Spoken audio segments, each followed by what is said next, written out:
ನಮಸ್ಕಾರ YouTube family. ಇವತ್ತಿನ taro ಮಾರ್ಗದರ್ಶನಕ್ಕೆ ನಿಮಗೆಲ್ಲರಿಗೂ ಆತ್ಮೀಯವಾದ ಸ್ವಾಗತ ಹೇಳ್ತಾ ಇದ್ದೀನಿ. ನೀವೇನಾದರೂ ನನ್ನ ವಿಡಿಯೋನ ಮೊದಲ ಬಾರಿ ನೋಡ್ತಾ ಇದ್ದರೆ ದಯವಿಟ್ಟು ಚಾನಲ್ನ ಸಬ್ಸ್ಕ್ರೈಬ್ ಮಾಡಿ.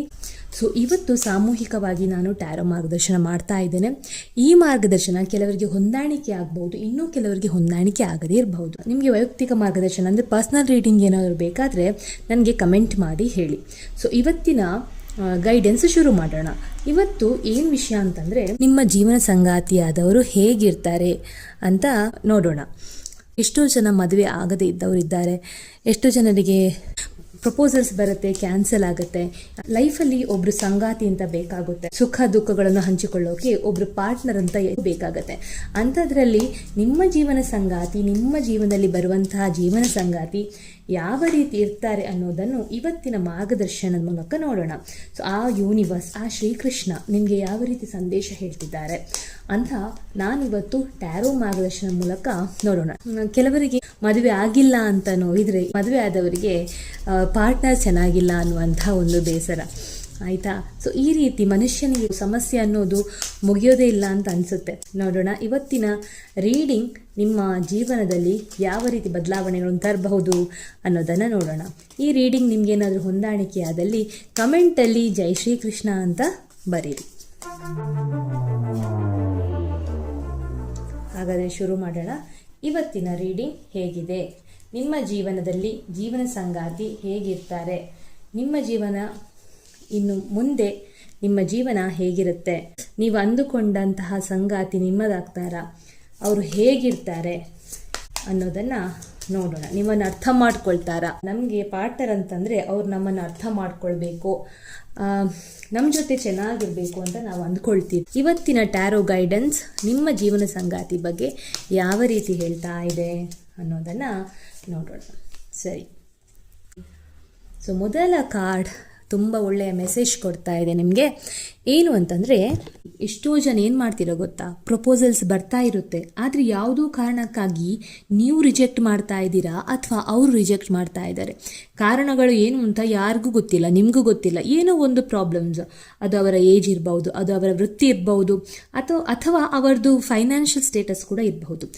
ನೀವೇನು ಮಾಡ್ತೀರಾ, ಎಷ್ಟೊಂದು ಸಲ ಪ್ರಪೋಸಲ್ ಬಂದದನ್ನು ರಿಜೆಕ್ಟ್ ಮಾಡಿದ್ದೀರಾ. ಗೈಡೆನ್ಸ್ ಏನು ಬರ್ತಾ ಇದೆ ಅಂತಂದರೆ, ನಾವು ಸ್ವಲ್ಪ ಫ್ರೀ ಮೈಂಡ್ ಆಗಿರಬೇಕು, ಓಪನ್ ಹಾರ್ಟೆಡ್ ಆಗಿರಬೇಕು. ಅಂತ ಅಂದರೆ ಎಲ್ಲರನ್ನು ಒಪ್ಕೊಳ್ಳೋದಂತಲ್ಲ, ಯಾವುದು ಒಳ್ಳೆಯದು ಯಾವುದು ಕೆಟ್ಟದು ಅಂತ ನಿಮಗೆ ಗೊತ್ತಿರುತ್ತೆ.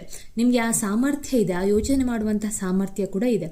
ಯಾವುದಾದ್ರೂ ನಿಮ್ಮ ಜೀವನಕ್ಕೆ ಸರಿ ಹೊಂದುವಂತಹ ಪಾರ್ಟ್ನರ್ ನಿಮಗೆ ಪ್ರಪೋಸಲ್ ಬರ್ತಾ ಇದೆ ಅಂತಂದರೆ ದಯವಿಟ್ಟು ಅದನ್ನು ಅಕ್ಸೆಪ್ಟ್ ಮಾಡಿ ನಿಮ್ಮ ಲೈಫ್ ಕೂಡ ನೀವು ನೋಡ್ಕೊಳ್ಬಹುದು. ಅದೇ ರೀತಿ ಇನ್ನು ಎರಡನೇ ಕಾರ್ಡ್ ಏನು ಹೇಳ್ತಾ ಇದೆ ಅಂತಂದರೆ, ತುಂಬ ಬೇಜಾರಲ್ಲಿದ್ದೀರಾ. ಏನು ಬೇಜಾರು ಅಂತಂದರೆ, ಒಬ್ಬರು ಅಲೋನ್ ಆಗಿದ್ದೀರಾ, ನೀವು ಒಬ್ಬಂಟಿ ಅಂತ ದಿನ ರಾತ್ರಿ ಕೊರಗುದು ಕಾಣಿಸ್ತಾ ಇದೆ. ಲೈಫಲ್ಲಿ ಈ ಥರ ಸಮಸ್ಯೆಗಳು ಸಹಜ ಆಗಿರುತ್ತೆ. ಆದರೆ ಏನು ಗೊತ್ತಾ, ನೀವು ದಿನ ದುಃಖ ಪಡ್ತಾ ಇದ್ರೆ ನೀವು ಆ ದುಃಖವನ್ನೇ ನಿಮ್ಮ ಹತ್ರ ತಗೋತಾ ಇದ್ದೀರಾ, ಅಲ್ಲದೆ ನೀವು ಯಾವುದೇ ಪಾಸಿಟಿವಿಟಿನ ಸ್ಪ್ರೆಡ್ ಮಾಡ್ತಾ ಇಲ್ಲ. ನಿಮ್ಗೆ ಏನಾಗ್ತಿದೆ, ನೆಗೆಟಿವ್ ಆಲೋಚನೆಗಳು ಹೆಚ್ಚಾಗ್ತಾ ಇದೆ. ರಾತ್ರಿ ಕೋಣೆಯಲ್ಲಿ ಒಬ್ಬರೇ ಅಳೋದು, ಅಥವಾ ಏಕಾಂಗಿಯಾಗಿರೋದು, ಯಾರ ಹತ್ರ ಮಾತಾಡದೇ ಇರೋದು, ನಿಮ್ಮ ದುಃಖನ ಯಾರ ಹತ್ರ ಹೇಳ್ಕೊಳ್ಳೋದೇ ಇರೋದು, ಈ ಥರದ್ದೆಲ್ಲ ಮಾಡಿದಾಗ ಆ ನೆಗೆಟಿವಿಟಿನ ನೀವು ಹೇಳ್ಕೊಳ್ತಾ ಇದ್ದೀರಾ. ಅಥವಾ ನೀವು ಪಾಸ್ಟ್ ಇದ್ದು ಏನೋ ಒಂದು ಸಮಸ್ಯೆಯಲ್ಲಿದ್ದೀರಾ, ಪಾಸ್ಟ್ ಬ್ರೇಕಪ್ಸ್ ಆಗಲಿ, ನಿಮ್ಮ ಸಂಬಂಧಗಳು ದೂರ ಆದದ್ದು, ಈ ರೀತಿಯಾದಂಥ ಒಂದು ವೇಳೆ ಪಾಸ್ಟ್ ರಿಲೇಷನ್ಶಿಪ್ಪಿಂದ ನೀವು ನೋವಲ್ಲಿದ್ದರೆ ಅದನ್ನೇ ನೀವು ಯೋಚನೆ ಮಾಡ್ತಾ ಹೋದರೆ ನೀವು ಮುಂದಿನ ಜೀವನ ಸಂಗಾತಿಯನ್ನು ನೀವು ಅಟ್ರಾಕ್ಟ್ ಮಾಡ್ತಾ ಇಲ್ಲ. ನಿಮ್ಮಲ್ಲಿ ಆ ಆಕರ್ಷಣಾ ಶಕ್ತಿ ಬರಬೇಕಾದ್ರೆ ನೀವು ಈಗ ಆ ನೋವನ್ನು ಮರಿಬೇಕಾಗತ್ತೆ. ಆದಷ್ಟು ನೀವು ಹೃದಯವನ್ನು ಗಟ್ಟಿ ಮಾಡಿ ನೀವು ಸ್ವಲ್ಪ ನಿಮ್ಮ ಮನಸ್ಸಿಗೆ ಪಾಸಿಟಿವಿಟಿನ ತುಂಬಿಕೊಳ್ತಾ ಹೋದರೆ ಖಂಡಿತವಾಗ್ಲೂ ನಿಮಗೆ ಒಂದು ಒಳ್ಳೆಯ ಜೀವನ ಸಂಗಾತಿ ಸಿಕ್ಕೇ ಸಿಗ್ತಾರೆ. ಇನ್ನು ಆದಷ್ಟು ಬೇಗ ನಿಮ್ಮ ಲೈಫಲ್ಲಿ ಚೇಂಜಸ್ ಕಾಣ್ತಾ ಇದೆ. ಅದು ಎಷ್ಟು ಚೇಂಜಸ್ ಅಂತಂದರೆ, ಏನು ಹೇಳ್ತೀವಿ, ಒಂದು ಯುಗ ಕಳೆದ ಮೇಲೆ ಇನ್ನೊಂದು ಯುಗ ಬರುತ್ತೆ ಅಂತ ಹೇಳ್ತಾರಲ್ಲ, ಅದೇ ರೀತಿ ಇವತ್ತಿನ ದುಃಖದ ಕಾಲ ಮುಗಿಯಿತು, ಇನ್ನು ಸಂತೋಷದ ನಿಮ್ಮ ಹ್ಯಾಪಿನೆಸ್ ಸ್ಟಾರ್ಟ್ ಆಗಿದೆ ಅಂತ ಅಂದ್ಕೊಳ್ಳಿ. ಇನ್ನು ಮುಂದಿನ ಗೈಡೆನ್ಸ್ ಏನು ಬರ್ತಾ ಇದೆ ಅಂತಂದರೆ, ನಿಮಗೆ ಜೀವನದಲ್ಲಿ ಮೋಸ ಮಾಡೋರು ಸಿಗ್ತಾರೆ. ಏನಂತಂದರೆ, ಇವಾಗಲೇ ನೀವೇನಾದರೂ ರಿಲೇಷನ್ಶಿಪ್ಪಲ್ಲಿ ಇದ್ದೀರಂತಂದರೆ ಸ್ವಲ್ಪ ಯೋಚನೆ ಮಾಡಿ. ಸುತ್ತಲೂ ಇರುವಂತಹ ಜನರು ಯಾರು ಒಳ್ಳೆಯವರು ಯಾರು ಕೆಟ್ಟವರು ಅನ್ನೋದನ್ನು ತಿಳ್ಕೊಳ್ಬೇಕಾಗತ್ತೆ, ಆಯಿತಾ? ಯಾರಾದರೂ ನಿಮ್ಮ ಜೊತೆ ಇದ್ದವರೇ ನಿಮಗೆ ಮೋಸ ಮಾಡಬಹುದು, ನಿಮ್ಮ ಆತ್ಮೀಯರೇ ನಿಮಗೆ ಮೋಸ ಮಾಡಬಹುದು, ಗೊತ್ತಲ್ವಾ? ಅದೆಷ್ಟೋ ಕಥೆಗಳನ್ನು ನಾವು ನೋಡಿದ್ದೀವಿ, ಅಥವಾ ನಾವು ಇತ್ತೀಚೆಗೆ ನೋಡ್ತಾನೋ ಇದ್ದೀವಿ. ಜೊತೆಯಲ್ಲಿದ್ದವರೇ ಬೆನ್ನಿಗೆ ಚೂರಿ ಹಾಕ್ತಾರೆ. ಸೊ ಹಾಗಾಗಿ ಆದಷ್ಟು ನೀವು ನಿಮ್ಮ ಮನಸ್ಸಿಗೆ ಕೆಲಸ ಕೊಟ್ಟು ಮೆದುಳಿಗೆ ಕೆಲಸ ಕೊಡಬೇಕಾಗತ್ತೆ. ಯಾರು ಒಳ್ಳೆಯವರು ಯಾರು ಕೆಟ್ಟವರು ಅನ್ನೋದನ್ನು ನಾವು ತಿಳ್ಕೊಬೇಕಾಗತ್ತೆ. ಜನರೊಂದಿಗೆ ಹೇಗೆ ಇರಬೇಕು ಅನ್ನೋದನ್ನು ಕೂಡ ನೀವು ತಿಳ್ಕೊಳ್ಬೇಕಾಗತ್ತೆ. ಹಾಗಾಗಿ ಸಂಬಂಧದ ವಿಷಯ ಅಂತ ಬರುವಾಗ ಯಾರಿಗೇ ಆಗಲಿ ನಿಮ್ಮ ಭಾವನೆಗಳನ್ನು ಕೊಡಬೇಕಾದ್ರೆ ಯೋಚನೆ ಮಾಡಿ, ನಿಮ್ಮ ಎಲ್ಲ ಭಾವನೆಗಳನ್ನು ಶೇರ್ ಮಾಡಬೇಕಾದ್ರೂ ಯೋಚನೆ ಮಾಡಿ. ಸೊ ಈ ಒಂದು ಗೈಡೆನ್ಸ್ ಬಂದಿದೆ. ಇನ್ನು ಮುಂದಿನ ಕಾರ್ಡ್ ತುಂಬ ಒಳ್ಳೆಯ ಕಾರ್ಡ್ ಬಂದಿದೆ. ನಿಮಗೆ ಆ ದೇವರ ಆಶೀರ್ವಾದ ಅಂತೂ ಖಂಡಿತ ಇದೆ.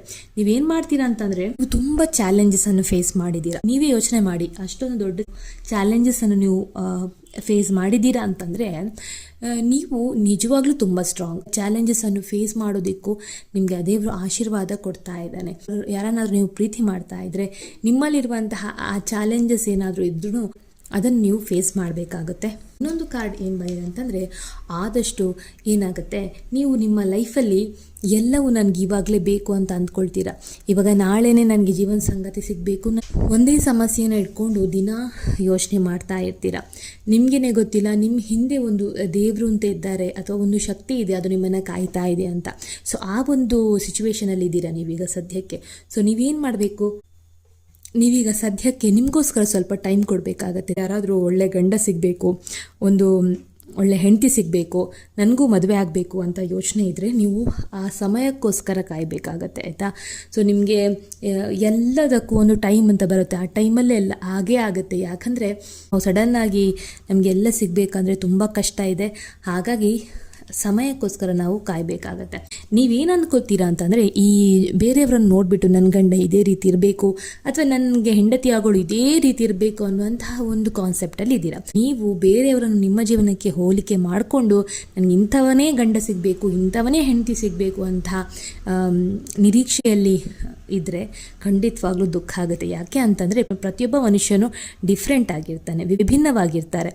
ಎಲ್ಲರೂ ಒಂದೇ ರೀತಿ ಇರೋದಿಲ್ಲ. ಸೊ ಪ್ರೀತಿ ಕೊಡುವಂಥ ರೀತಿ ಬೇರೆಯದ್ದಾಗಿರ್ಬೋದು, ಇನ್ನು ಕೆಲವರದ್ದು ಪ್ರೀತಿ ತೋರಿಸುವಂಥದ್ದು ವಿಭಿನ್ನವಾಗಿರ್ಬೋದು. ಸೊ ಇದನ್ನೆಲ್ಲ ಅರ್ಥ ಮಾಡಿಕೊಂಡು ನೀವು ಇದ್ದರೆ ಖಂಡಿತವಾಗ್ಲೂ ಈ ಒಂದು ಆ ಪಾಸಿಟಿವ್ ಎನರ್ಜಿ ಅದೊಂದು ಆಕರ್ಷಣೆಯಾಗಿ ಬದಲಾಗತ್ತೆ.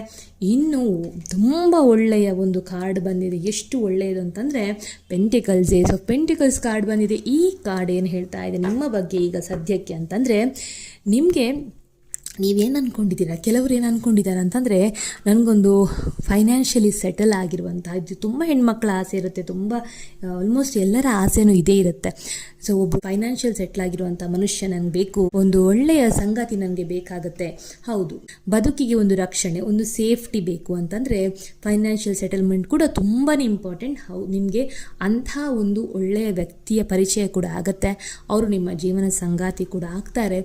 ಆದರೆ ಹಣವನ್ನು ಪ್ರೀತಿಸಬೇಕು, ಆದರೆ ಅದರ ಮೇಲೆ ಆಸೆ ಪಡಬಾರ್ದು.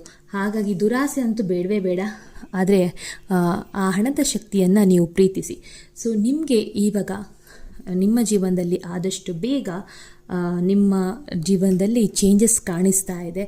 ನೀವು ಅಂದುಕೊಂಡದ್ದು ನಿಮ್ಮ ಜೀವನ ಸಂಗಾತಿ ನೀವು ಸಿಗಬೇಕಾದ್ರೆ ನಿಮಗೆ ಕೊನೆಯ ಗೈಡೆನ್ಸ್ ಏನು ಬರ್ತಾ ಇದೆ ಅಂತಂದರೆ, ನೀವು ಈಗ ಸದ್ಯಕ್ಕೆ ಏಕಾಂಗಿ ಭಾವನೆ ಏನಾದರೂ ಇದ್ದರೆ ಖಂಡಿತವಾಗ್ಲೂ ಅದನ್ನು ಬಿಟ್ಟುಬಿಡಿ. ರಾತ್ರಿ ಒಬ್ಬರೇ ಕೂತ್ಕೊಂಡು ಅಳೋದಾಗಲಿ ಅಥವಾ ನಿಮ್ಮನ್ನು ನೀವು ನೋವು ಮಾಡ್ಕೊಳ್ಳೋದಾಗಲಿ ಇದನ್ನು ಮಾಡೋಕ್ಕೆ ಹೋಗಬೇಡಿ.